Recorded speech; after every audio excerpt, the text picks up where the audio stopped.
लोगों ने प्रधानमंत्री आवास योजना के तहत घर हासिल करने के लिए एप्लीकेशन दिया। सिर्फ 350 लोगों को वो घर दिया गया मुफ्त में। लेकिन जब आपकी क़यादत ने दिल्ली में आवाज उठाई तो आपको मालूम है क्या हुआ? इस औरंगाबाद शहर की तारीख में पहली बार यहाँ के कलेक्टर, यहाँ के डिविजनल कमिश्नर और यहाँ के म्यूनिसिपल कमिश्नर समेत 11 अफसरान को दिल्ली में इम्तियाज जलील साहब ने तलब करवाया। वहां उनसे पूछा गया और अब 24 घंटे के अंदर वो जगह अलॉट कर दी गई। जो लोग समझते हैं कि भाई मजलिस इत्तेहाद मुस्लिमीन ने कुछ नहीं करी, तुम्हारा 20 साल का जो काम था वो अल्हम्दुलिल्लाह मजलिस इत्तेहाद मुस्लिमीन ने 5 साल में करके बताइए।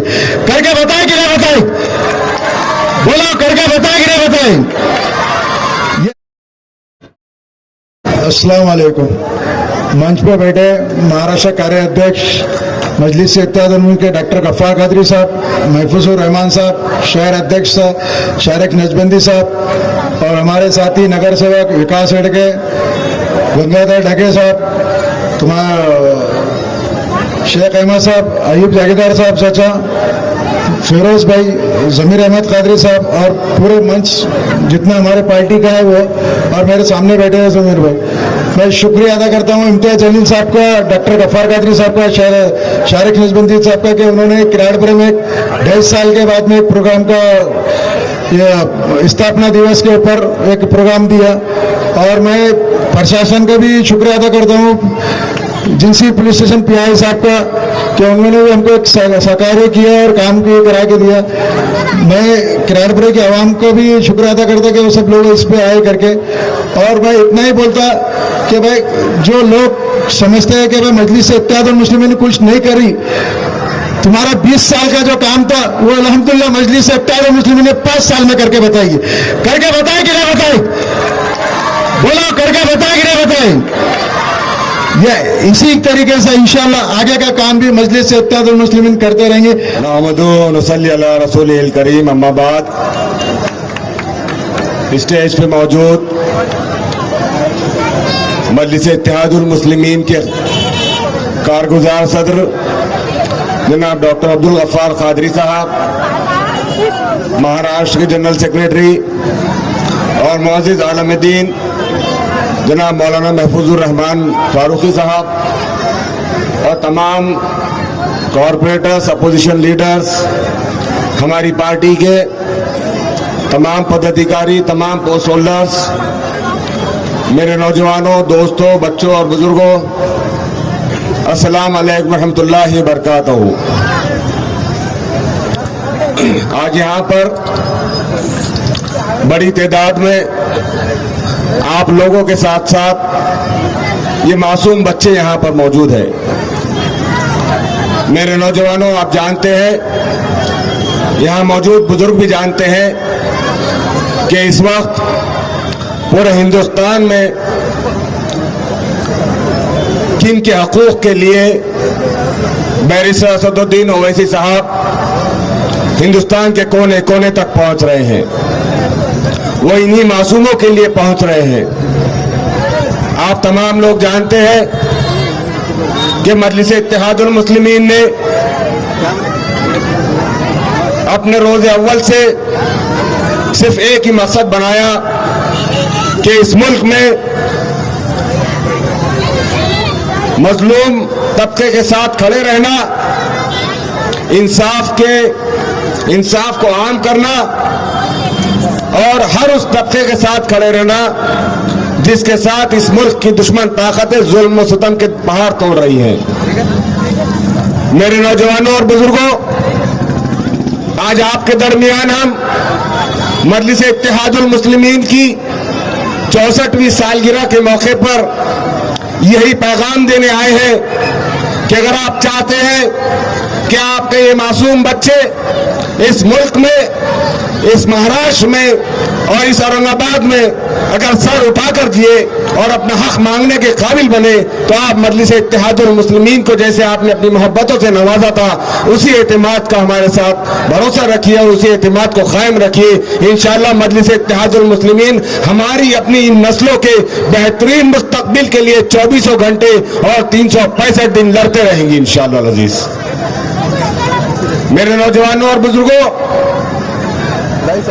अपने दिल पे हाथ रखकर पूछिए, खासतौर से किरारपुरा और रोशनगेट के साकिनान के साल 2014 से पहले जब मजलिस इत्तेहादुल मुस्लिमीन यहाँ नहीं थी, क्या इस रोड पर लाइट लगे हुए थे?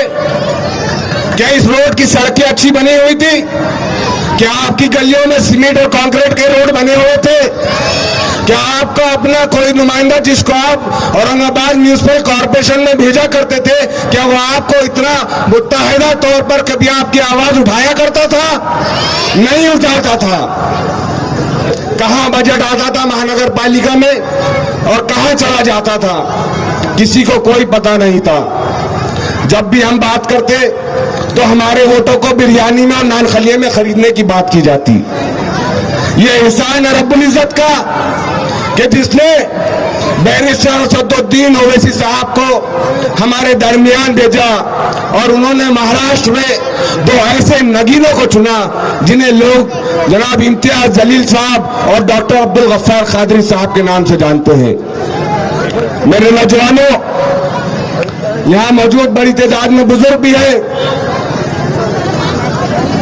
जो नौजवान नहीं जानते वो यहां मौजूद बुजुर्गों से ही अपने घर में किसी बड़े से पूछना कि मजलिस इत्तेहादुल मुस्लिमीन के आने से पहले इस शहर का क्या हाल था। जब कभी खुदा न खास्ता फसादात हो जाते तो कोई मुसलमानों की नुमाइंदगी करने वाला नहीं होता। अमन के दुश्मन और इस देश के दुश्मन दुकानों को आग लगाते, आपके ऊपर जुल्म सितम के पहाड़ तोड़ते। लेकिन जब से आपने मजलिस इत्तेहादुल मुस्लिमीन को अपनी क़यादत सौंपी है, तब से इस मुल्क में न सिर्फ अमन अमान है बल्कि हर जुल्म सितम के खिलाफ उठने वाली आवाज के खिलाफ मजलिस इत्तेहादुल मुस्लिमीन खड़े रहती है। आज हम आपके दरमियान यही बताने आए हैं कि 64 साल जो हमारे बुजुर्गों ने, जनाब सुल्तान सलाहुद्दीन ओवैसी ने, उनके वालिद मोहतरम ने, और अब जब बैरिस्टर सद्दुद्दीन ओवैसी साहब यहां तक पहुंचे तो ऐसे ही नहीं पहुंचे हैं। 64 साल लगे और 58 साल लगे आंध्र प्रदेश हैदराबाद से बाहर निकलने में। आज से 7 साल पहले मजलिस इत्तेहादुल मुस्लिमीन ने औरंगाबाद का रुख किया था और आपने अपना एतमाद हम पर जाहिर किया था, और उसका नतीजा आप देखते हैं कि आपने 26 नगर सेवक चुनकर दिए, एक आमदार चुनकर दिए, और आपने माशाल्लाह एक मेंबर ऑफ पार्लियामेंट भी दिल्ली को पहुंचाया। मेरे नौजवानों, जैसे जैसे वक्त गुजरेगा हालात कशीदा होते जाएंगे, हालात कठिन होते जाएंगे। इसीलिए आने वाले दिनों में इंतखाबात होने जा रहे हैं। आपके दरवाजे पर दूसरी सियासी पार्टियां भी आएगी। वोट आपका हक है। पूछना उनसे कि 2014 से पहले ये रोड की सड़कें क्यों नहीं बनी थी, यहाँ पानी क्यों नहीं मिल रहा था, यहाँ पर लाइट्स क्यों नहीं थे। एक और मसला आपको बताते चलो कि जब से आपने अपनी क़यादत पर भरोसा करना शुरू किया, तब से जनाब इम्तियाज जलील साहब ने मजलिस इत्तेहादुल मुस्लिमीन के जरिए औरंगाबाद में 400 बेड का, जिसमें आपकी घर की खवातीन और आपके घर के बच्चों का इलाज होगा, वो 400 बेड का अस्पताल बन रहा है जालना रोड पर। क्या इससे पहले कभी ऐसा मुमकिन था? कल ही नेहरू भवन के अंदर 32 करोड़ रुपए की एक इमारत फिर से तामीर करने का भूमि पूजन किया गया, इफ्तिताह किया गया। इतना ही नहीं, जिस घाटी अस्पताल में आप लोग जाते थे, जहां पर बहुत सारी जायदादें खाली थी डॉक्टर्स की, उसे पुर करने के लिए इम्तियाज जलील साहब ने दिल्ली में आवाज उठाई। एक और बात बताता चलूं आपको कि मजलिस ने क्या की, तो ये मैं आपके सामने इसलिए बता रहा हूं कि उनको कहना जो आपको कहेंगे कि मजलिस ने क्या दी। मेरे नौजवानों, प्रधानमंत्री आवास योजना है। 54,000 लोगों ने प्रधानमंत्री आवास योजना के तहत घर हासिल करने के लिए एप्लीकेशन दिया। सिर्फ 350 लोगों को वो घर दिया गया मुफ्त में। लेकिन जब आपकी क़यादत ने दिल्ली में आवाज उठाई तो आपको मालूम है क्या हुआ? इस औरंगाबाद शहर की तारीख में पहली बार यहाँ के कलेक्टर, यहाँ के डिविजनल कमिश्नर और यहाँ के म्यूनिसिपल कमिश्नर समेत 11 अफसरान को दिल्ली में इम्तियाज जलील साहब ने तलब करवाया।